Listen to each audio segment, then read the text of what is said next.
We interrupt this program to bring you an important Wayfair message. Wayfair's got style tips for every home. This is Styles McKenzie helping you make those rooms sing. Today's style tip. When it comes to making a statement, treat bold patterns like neutrals. Go wild, like an untamed animal print area rug under a rustic farmhouse table from Wayfair.com. Arr, fierce. This has been your Wayfair style tip to keep those interiors superior. Wayfair, every style, every home. We've had several high-profile cases of rogue police officers, rogue units, killing and beating people. What are the responsibilities of the chief of police, police commissioners, supervision? Are there such things as rogue units? We'll talk about that and more with a retired police chief coming up on the Law Enforcement Today show. Welcome to the Law Enforcement Today radio show. I'm your host. My name's John J. Wiley. In addition to being a radio broadcaster, I'm a retired police sergeant. For the latest news articles and much more, check out our website, letradioshow.com.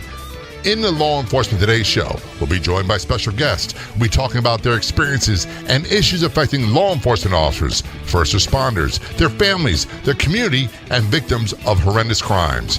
Be sure to like us on Facebook. Our page is Law Enforcement Today Radio Show. Check out the daily articles on our website, letradioshow.com. And while you're there, download our free app. The place to be online is our Facebook page. Do a search on Facebook for Law Enforcement Today Radio Show. You'll get access to unique news articles, editorials, and so much more. That's Law Enforcement Today Radio Show on Facebook. Has this ever happened to you? You sign up for a free email newsletter, and within hours, you're receiving tons of spam. That won't happen when you subscribe for the free Law Enforcement Today Radio Show email newsletter. We won't spam you. No more than 2 emails a week. I promise. All subscribers are automatically entered in all future contests. Sign up at letradioshow.com. Scroll down to the sign-up area. That's letradioshow.com. We have Jeff Halstead on the Law Enforcement Today show. Jeff is a retired police officer. And when I say police officer, he rose through the ranks. And he is also a police chief. And he is now one of the movers and shakers of Evertel, which we will talk about a little bit later on in the show. Jeff, first of all, thanks so much for your service. Secondly, thanks for being a guest on the Law Enforcement Today show. Very much appreciated. Same to you, John Jay. Thanks for your service. I appreciate you having me. And by the way, this is the second time Jeff's been on the show, so he's kind of an old hand at this. But we're going to talk about something. And if you've been listening to the Law Enforcement Today show for a while, you know we don't do trials by media. It doesn't matter what my personal opinions are. It doesn't matter what the facts are. We just don't do that. We believe everyone has a right, presumed innocent until proven guilty in a court of law. So that's why we don't do it. And so many cases of cops that have been accused of really bad things, it was thrown out in court. Then we have cases of cops doing really bad things, they're convicted. We're not here to do that. We're here to talk about rogue police units. We're here to talk about responsibilities of police chiefs, police commissioners, accountability, direct line of supervision, all those things. And Jeff, you and I have talked. And I'm retired from the Baltimore Police Department. You retired from Phoenix. You did a couple tours as police chief for Fort Worth. And we know what goes with the territory. We know complaints come. We know most of them are unfounded. We know that 99.9% of the cops out there do a phenomenal job every minute of every day, and it's a small exception. But there have been multiple cases over the last few years in Baltimore, in Memphis, in Minneapolis, of officers beating people, of officers doing corrupt crimes, of officers killing people. And my personal problem with this is, Jeff, to be totally honest, no one seems to hold the chief of police or police commissioners accountable. And I think that we need to shed some light on how these units operate. And I appreciate you doing that. Oh no, it's going to be a good conversation that we can have about some of the truths that occur in administration. But you're absolutely right. There is a high accountability desire among all levels of leaders in our cities, and we got to have this conversation. We do. And I want, as a retired police, I tell people I'm very selfish. If I call 911, it's more than likely going to be due to a medical emergency. And the person responding is more than likely going to be a cop because they're closest and they're the most mobile. So they're the first on the scene. I want the best of the best to show up, and I want them on their A game. I don't want the second string coming up. I agree with you. It frustrated me, before I got into law enforcement, I saw a bad side of policing. I mean, I was stopped numerous times in South Florida just because I was a young kid with long hair and a nice car.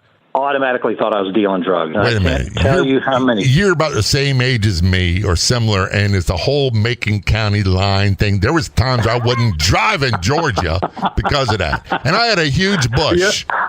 Oh, my best friend saw me get my butt kicked by a Fort Lauderdale cop just because I was in the wrong neighborhood at the wrong time of night. Yeah. No PC for a stop, no reasonable suspicion, no traffic violation. I just didn't fit, so I got aggressively manhandled. Yeah, very frustrating time. And that does happen periodically. And there's an old saying, no one hates dirty cops more than good cops. No one wants to see anybody do it. And we all have our moments, no matter how good you are. You could be St. Francis of Assisi and have a bad day. That's why the squad concept is so important.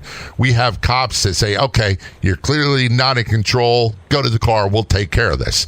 Because everybody can have that moment. But that leads the whole conversation. And I'm going to ask some questions. And again, we're not going to do trial by media. One of the things I had a conversation with someone about was these so-called, and I'm air quoting, rogue police units. They do not, in my opinion, as a sergeant, do not go unnoticed. People don't know that there are suspicions. People are not entirely unaware of, well, you got some cops out there doing bad things.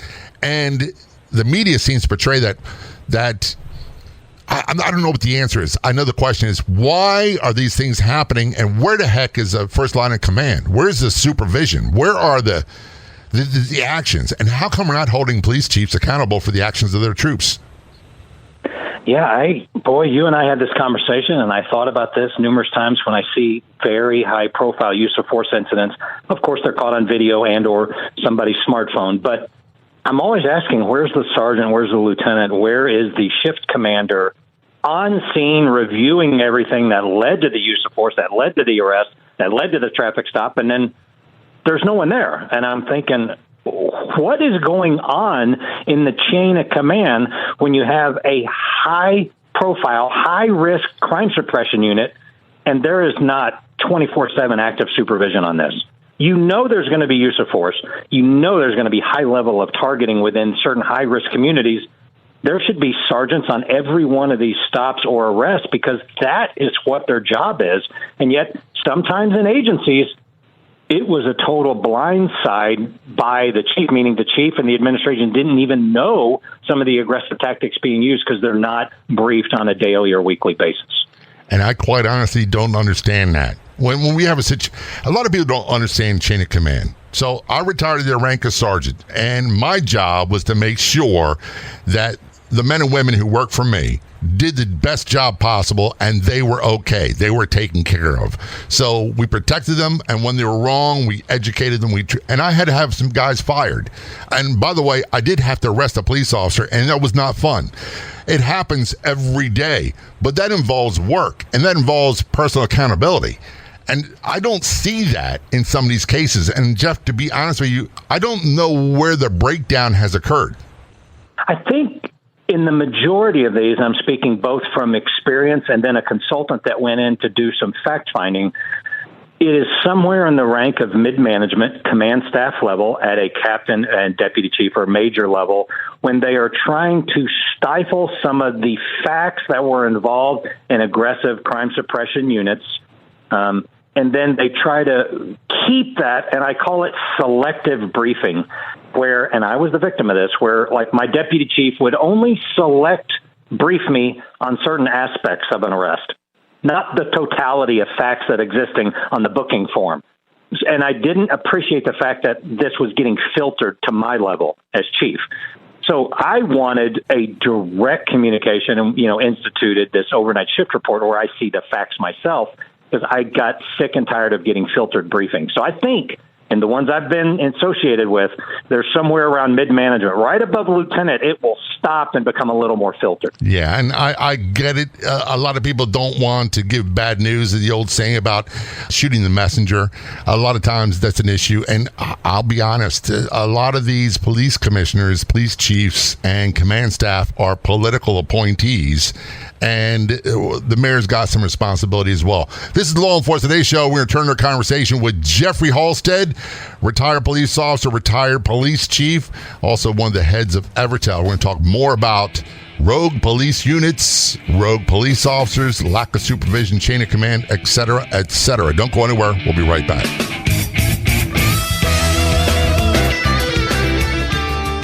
You are going to love my Your Diet Do-Over do-it-yourself course on harmonywithfood.com, which means you could do everything at your own pace. I put my heart and soul into this course. Have you been on every diet there is only to gain the weight back? If your relationship with food is, well, not that good, you should purchase the Your Diet Do-Over course. Go over to harmonywithfood.com, click the Your Diet Do-Over tab, and get started today. One of the most frequent questions we see is, where can I find great podcasts? Do you have any suggestions? Yes, we do. So we decided to start our own podcast network on Law Enforcement Today. That's right. You can find top podcasts about law enforcement on our website and our free app. Go to letradioshow.com, click the Be Heard tab, and there you'll find the LET Podcast Network. We'll be adding more podcasts from first responders and more. Again, to find the Law Enforcement Today Podcast Network, go to letradioshow.com and click on the Be Heard in our menu, or download our free app today at letradioshow.com.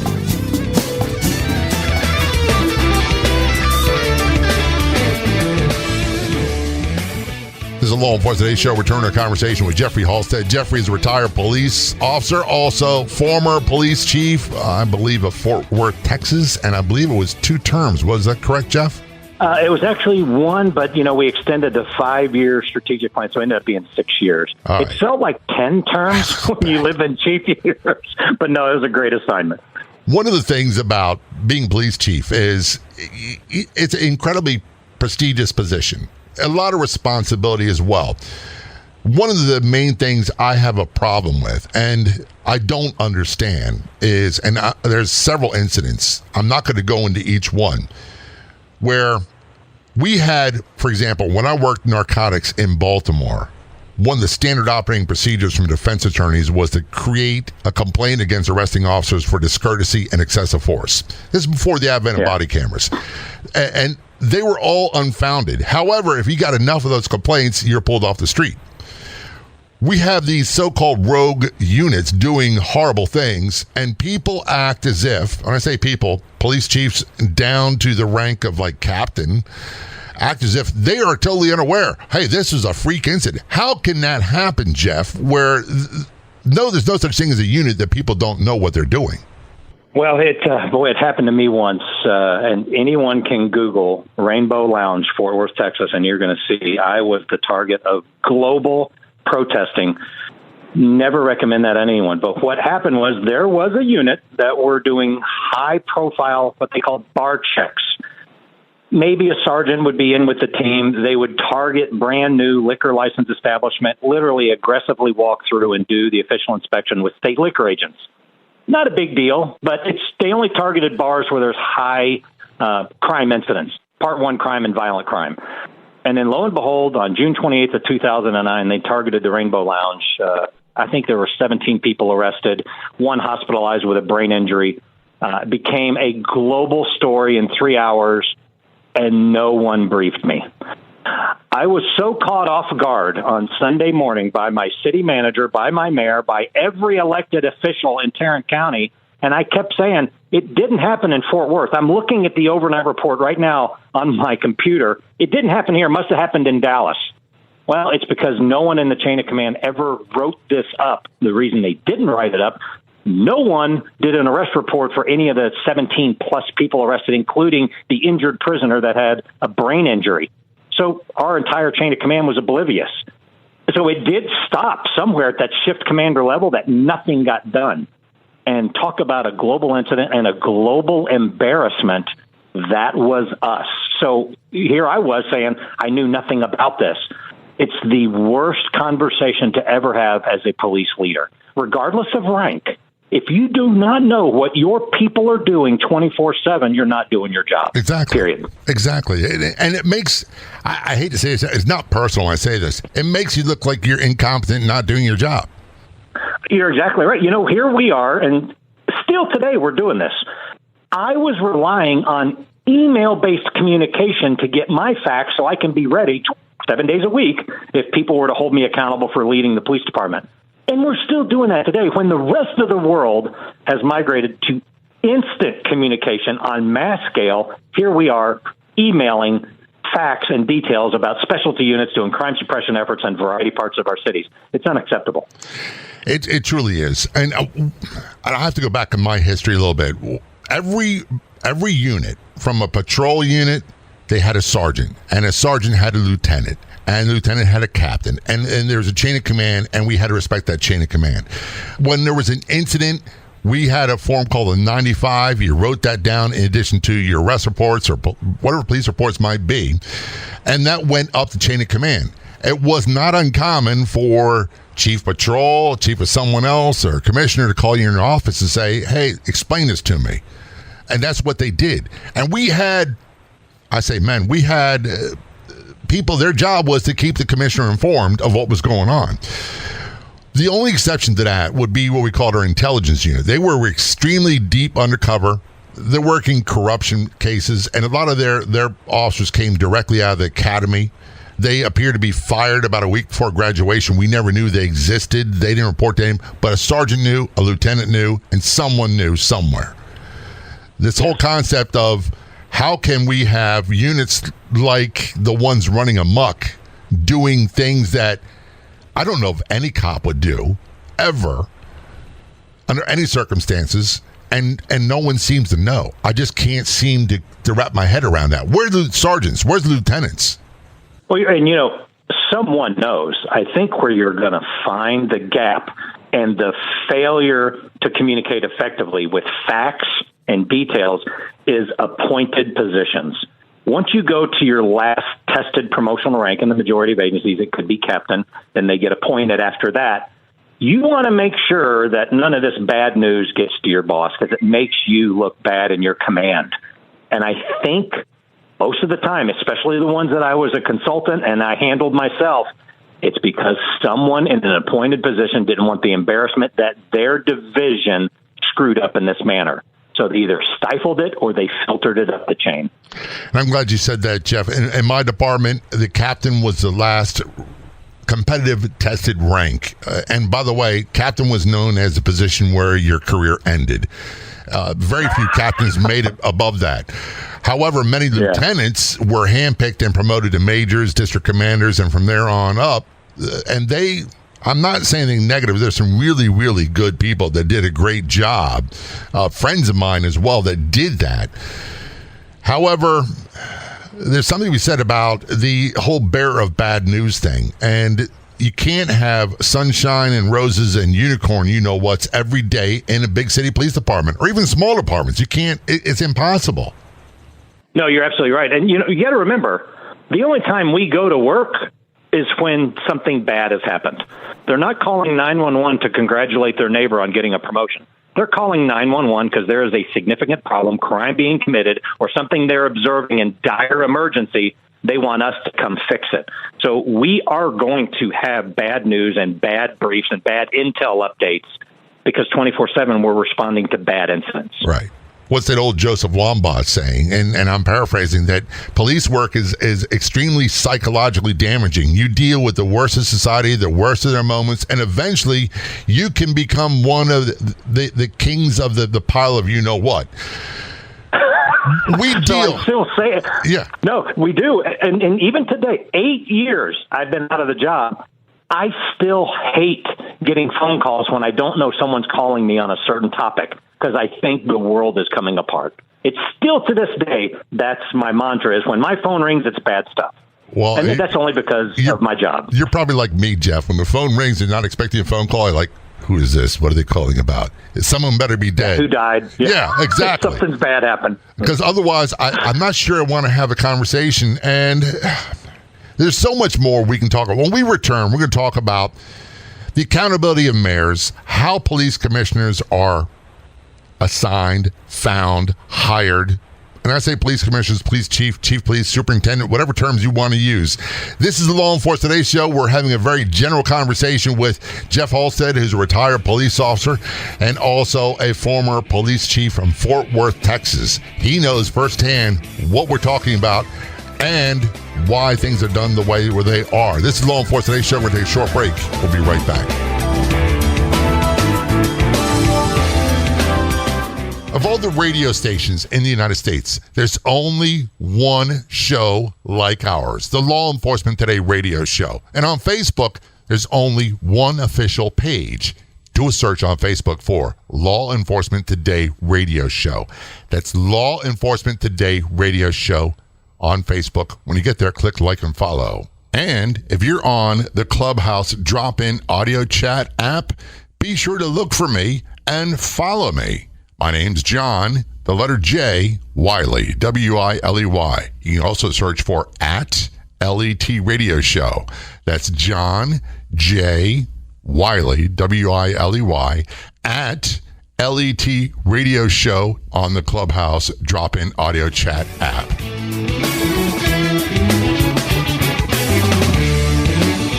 I'm John J. Wiley in the Law Enforcement Today show, returning our conversation with Jeffrey Halstead. Jeffrey is a retired police officer, rose through the ranks, and became chief of police of Fort Worth, Texas. He is now one of the movers and shakers of Evertel, and we'll talk about Evertel and what they do a little bit later in the show. Jeff, you went from being a police officer, when I say officer, that's all the way through the ranks, and that was in Phoenix, correct? Yes, sir. Yes, sir. It was served almost 21 years there, and then got the job in Fort Worth, Texas, as chief, and I served there for a little over 6 years. Now, Fort Worth, Texas, is not a small department. That's a big department. And by the way, Officer Garrett Hull and other ones, Matt Pierce, who survived a horrible shooting, I've had on my show. I had Mitchell Ellis on talking about the murder of police officer Garrett Hull. They're no strangers to violent crime. It happens, and it's a big agency, and a lot of bad things have happened. But when you became police chief, it was part of a rigorous process. Who did you report to? Oh, boy. So there's two different types of police chiefs, commissioners, directors, whatever the title is. It's the same. Either you work for a city manager form of government or a strong mayor form of government. Now, Fort Worth, Texas is a city manager form of government. So the city manager hired me. But make no mistake, I worked directly for the mayor and council, even though in city charter it specifically states they can have no influence on the police department, my job, my decision-making, my policies. They had a massive amount of influence. And thankfully, my relationships were great with them the majority of the time. But I did work specifically for the city manager and reported directly to him. And I'm going to bring up two questions. Number one, the city manager part. The city managers are not elected. They're paid bureaucrats. Am I correct? Yeah, you're right. They're definitely hired with the majority vote of a city council, sitting city council, all elected officials. So they do have political strings attached to them and make decisions based upon the political realities of what they need to get done in the city. Now, the mayors, the city councils, the executive branch of the government usually is the one responsible for our police agencies. And they ultimately, in my opinion, and correct me if I'm wrong, are the ones that should be held responsible for the actions of their officers, them and the chiefs. Yeah, I agree with that. You know, and they get a pass a lot of the time. Right now in Austin, Texas, there is a mess going on, a mess that was created by elected officials. And now they're basically saying it's the police department's fault. No, it's not the police department's fault. 2 years ago, you tried to reduce funding across the entire area. So in reality, they get a lot of passes. And, you know, a lot of my friends, dear friends, work directly for mayors. And it is a great job as long as you're liked. And the minute you become a commodity or something negative to their tenure, you're not going to have a job much longer. And that's the frustrating part of working directly for a mayor-appointed chief of police position. And so much of what they do is based on optics, how things look. It doesn't matter if I'm going to quote this one, the Freddie Gray case in Baltimore. When people went with, well, we all know this is a fact, and when the facts spoke for themselves, every one of those cases was dropped in court or prosecution was ended by the prosecutor because there were no facts to back up the accusations. And we had officers, when I say officers, police officers, sergeants, lieutenants, who were suspended without pay, which meant that their family members, their spouses, their children went without health insurance. They had to go through the whole legal defense, sometimes in some agencies, out of their own pocket, and then get reinstated. It's a long legal challenge, and they take a huge financial pounding, and there's nothing to it except the so-called optics. And I pushed this on a national level many times when I was chief with major city chiefs and PERF, Police Executive Research Forum. Show me one study where punishment of finances brings a better employee. I was not a fan of giving somebody, a 160-day unpaid suspension because they're going to come back bitter, angry, and you hurt their family's finances. So that entire family now is not very fond of the police department. So it is much better to have a more structured form of discipline where you don't have to financially punish them because they're going to come back with a little bit of venom in their work attitude, and that's not productive for our profession. No. But no one can show me a study where taking away their money and their benefits makes them a more productive employee when they come back and they learn from it, because they have not. It's just damaged the profession. And it really it flows over to so many other good cops that do a really great job, and they're like, well, why should I put myself at risk? Why should I put my family at risk? Because we're all one call away from bad optics. And I remember that phrase distinctively when I was chief. I would hear it on the phone, hear it in the meeting, or be in executive session with mayor and council when they say, the optics are not good here. And I always wanted to remind them, I'm the only one in uniform with a badge that's going to get yelled at and threatened about this. Not y'all. It's going to be me. So I'll handle the optics. They just don't like it because politically it damaged them and or their reelection campaign. That's the only thing that really frustrated them. It wasn't the issue. It wasn't the people that had to deal with it. It was the fact that now they are getting into these kind of like images of the incident, and they don't like that. I'm glad you brought that up. The term I think of is plausible deniability. And I understand. I'm not young. I'm not stupid. I'm not naive. I understand why they do it. However, when the mayor turns around, and I'm not going to call out names, but when the mayor says, oh, look at what this police department did. They're so evil. Look what these officers did. It's your department. It's your agency. Yeah, how is it you can wipe your hands clean and say, oh, I had nothing to do with this? And how can you make such a broad brush statement that because of one incident happened in one city in one state, nationally there should be a trend to stop funding specialty units or crime suppression units in your city? How can you say what happened in one city should be a national campaign of reducing support for law enforcement? Because now you see what we're dealing with in 2023, 3 years later, is we can't hire, we can't recruit, we're having a hard time getting training. They've cut all of these areas of our budget, and now there's a hiring crisis in policing. Well, you know why there is. It's because you did not support us when we needed you.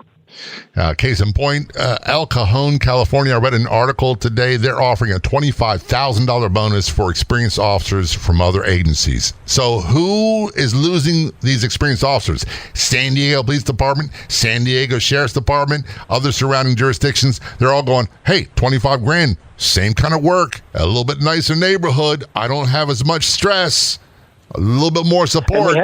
You're exactly right. And you got some agencies actually promoting the top end of police officer pay, which can take 8 years to get, but they're promoting that like it's an entry level. And that's just not the case.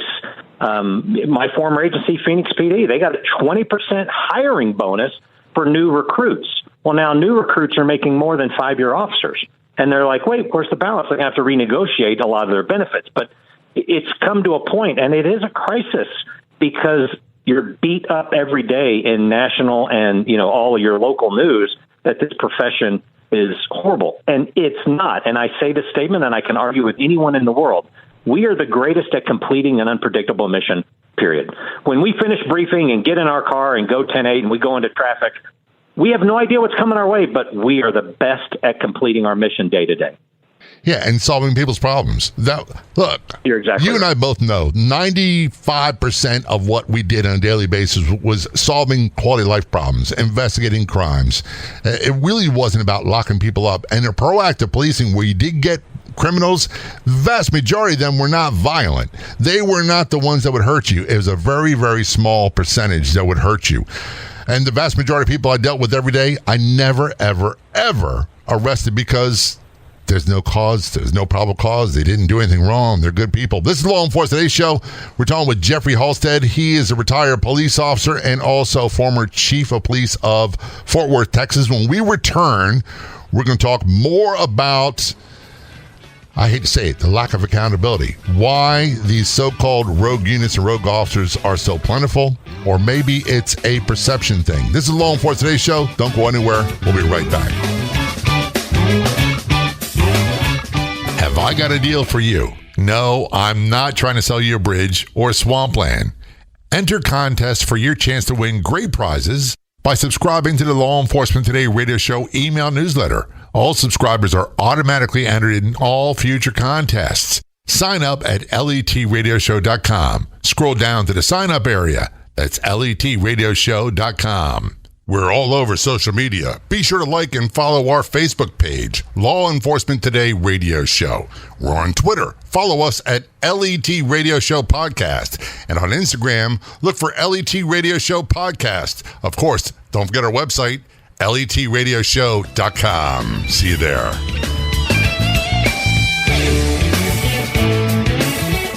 This is the Law Enforcement Today Show, returning our conversation with Jeffrey Halstead. A repeat appearance by Jeffrey. Jeffrey is a retired Phoenix police officer and also former chief of police of Fort Worth, Texas Police Department. I believe he did 6 years. He's one of the founders of Evertel Technologies. We'll talk about what they do in a moment. One of the things that really irks me, and there's several things, Jeff. I got to be honest with you. My wife will tell you there's a lot of things that get under my skin. But one of them is that police work is more dangerous now than it was in the 80s and 70s and 60s. I tell them that the stats don't prove that out. And also that we seem to have more bad officers doing horrible things. And what I tell them is you're just more aware. We didn't have the 24-hour cable news network. We didn't have social media. We didn't have people with cell phones everywhere. And we didn't have reporters running amok to put the worst possible story out there. So when cops do really good things, which is 99.99% of the time, no one knows about it. I always, we were the first major city to deploy body cameras, and it was a tough culture shift in 2010 because the natural instinct of a cop is you're going to fire me because I cuss on a traffic stop. And that simply wasn't the case. I allowed the union to write our policy because I wanted them to have confidence that this device, the recording of every arrest, traffic stop, street contact, is going to save you from false complaints. And it did. We never paid $1 out in litigation if I had body cam video. With that said, I can't even think of my walking beat days and aggressive traffic enforcement days and specialty unit enforcement, these crash units per se, of having a body camera then, because I don't think I'd have made this career more than 3 years. It was just, there's a very violent side. And as I say, the use of force is never pretty. But when you start fighting Crips and Bloods and gang crack dealers, it's going to look nasty on video. Thankfully, we didn't have smartphones back then because I could survive my career. But today's job is way more challenging. You're being filmed all the time. I saw someone the challenge for a police officer today is to make it home alive and not to wind up on YouTube. Sadly, I was, a chief that was on YouTube quite a bit, not because I wanted to be, because I was filmed in all these community forums dealing with high-profile or controversial deadly force encounters on officer-involved shootings. With that said, when you do become a negative target, watch out because the news will come after you 24/7, and it is hard to survive that as a chief. It's very, very difficult. Well, once you're in their spotlight for negative attention and increased ratings. They're not going to stop until another news story pops up that's equally more profitable. There have been court case decisions after court case decisions that the news media does not have to tell you facts. Their job is to generate revenue, get more eyeballs on a story, and they twist stories. One of the things that I really believe in is I worked with some of the best people in the world, doing the hardest job in the world. And while none of them were saints, they did a great job every minute of every day. Yeah, sure, we all had our moments where we wish we'd done things better. I didn't ever recall working with someone that had corruption issues or excessive force or anything like that. If someone had that, people knew about it very, very quickly. But what they don't seem to know about is, we had a saying, Jeff, you can go from being officer of the year to the unemployment line within less than a year. The spotlight and the searchlight bring about the same results. So having said all that, I don't think I'd be a police officer nowadays without a body camera. Oh, you're right, because how are you going to justify everything? And, we used to teach a class. This was early on when body cameras were being issued, and I was a consultant doing this. It was called Policing on Camera, and it was an hour-long class where you could do a lot of educational commentary before you even stop the car, meaning, see this car weaving back and forth, that's an indicator of 60% of, DWI. And you're actually getting your story on video, justifying the stop, justifying the encounter. And when you back away from the driver, their attitude could be a conversation you have. This helps you. It makes you a human. It makes you have a heart. And you are viewed now as a problem solver and not an enforcer. There's a big difference when you police on camera versus not being trained in that manner. So you're absolutely right. How do we get a message to, when I say the good, I almost dislike this phrase, the good cops and the bad cops. I don't like that. Because it's such a rarity to have someone do something really, really wrong. But how do we get a message to them? Hey, look, this is your job. Do the best job possible. Have some honor, have some integrity, and don't be afraid of proactive policing when it's called for. Well, I always look at the models of success. So let's talk about task forces for a brief second. When we join in task forces with our federal partners, city, county, and state partners, they're very, very successful. Joint Terrorism Task Force, Terrorism Liaison, high drug trafficking, specialty units. The reason they're very, very successful is high accountability and adequate supervision. That's the reason they're successful. All of their progress and challenges and failures and mistakes is instantly reported, never ever pushed under, and they report to higher authority on a regular basis. So there is a distinctive chain of command collaboration, and everybody is on the same page at all times. Then you have the rogue, kind of like unofficial type of crime suppression units. Tuesday night at 3 a.m. at this location, we're going to stop every car that moves.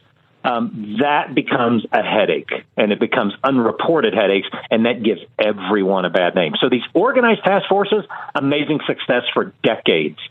No one talks about that. We only talk about the one that got rogue that led to an in-custody death. Yeah, and we don't talk about all the de-escalation we did back in the 80s before it was a thing. We don't talk about community policing we did, back in the day before it was a thing. We don't talk about the CERT teams. Like, we didn't do any of that stuff. We did all that stuff a long, long time ago. It's just some people are making it known as an issue nowadays. I want to shift gears, Jeff. After leaving police work, you're still involved with Evertel. Tell us about that. Yeah, I got frustrated as, my jobs that we could not instantly share critical intelligence, wanted persons, missing persons in mass scale instantly. And is because big tech was not going to build this for law enforcement. One, they're not a big supporter of the public safety profession. But two, we got about 1 million, maybe 1.2 million if we add a lot of our federal and state partners. So no one's going to build for that. They build for billions of users. So we built Evertel, highly encrypted. You own the connectivity. You can target your intelligence to reach as many people as you want, and we allow you free connectivity to all non-Evertel agencies. So that means, like Baltimore PD has been with us over 3 years. If Baltimore PD needs to get something out on a wanted fugitive who's a murder suspect, they could reach every agency in 6 counties and none of them have to be Evertel customers. We allow the free connectivity so that crimes are solved faster and officers have better intelligence instantly, and they can actually have better officer safety. That sounds like a no-brainer. Why wouldn't an agency sign up for that? I don't know. We do have over 200 agencies in 26 states. If I was a young cop, sergeant, investigation, CID, I would get on this in a second because I can build my own encrypted network, fully compliant with FOIA, CJIS, HIPAA even, and I am going to be completely legal in all my communications. But I'm going to do my job faster than ever. In fact, our detectives say that cases are closed 60% faster when they deploy Evertel because they can connect to an unlimited number of other investigators. So other people are solving your cases. That's a win-win. That's such an easy-ass application is missing persons. We have young children missing. I'd want to be able to communicate with everybody and get that child back home or that elderly person. Obviously, you have a website. What is that website? Thanks, John Jay. Yeah, www.getevertel.com. And Evertel is Evertel. And they can get a hold of you there as well, can't they? Yes, they can. Or you can email me directly. We have a great team that does nothing but support public safety. That's all of our targets. Police, fire, emergency management. Last question, Jeff. Are you on social media as well? Yeah, I am. We Twitter at Evertel HQ, Instagram Evertel HQ, and the same. You can get me on LinkedIn. I'm in Jeff Halstead and or Evertel HQ. Jeff, I want to thank you for your service and really thank you for the candid conversation talking about accountability for police chiefs, mayors, chain of command, and these so-called rogue units that everyone acts like they don't know about. And I like the way you did it without pointing fingers or naming names, which is very much appreciated. Thanks so much for being a guest on the show. Hey, it's an honor to be with you as always. Thank you for your service. I'd like to thank our guests so much for coming on the Law Enforcement Today radio show.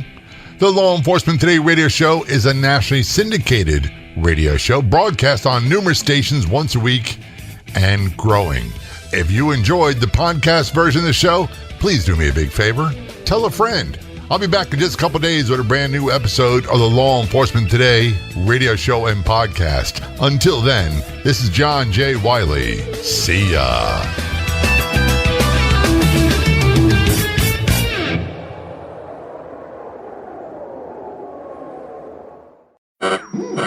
We interrupt this program to bring you an important Wayfair message. Wayfair's got style tips for every home. This is Styles McKenzie helping you make those rooms sing. Today's style tip. When it comes to making a statement, treat bold patterns like neutrals. Go wild, like an untamed animal print area rug under a rustic farmhouse table from Wayfair.com. Arr, fierce. This has been your Wayfair style tip to keep those interiors superior. Wayfair, every style, every home.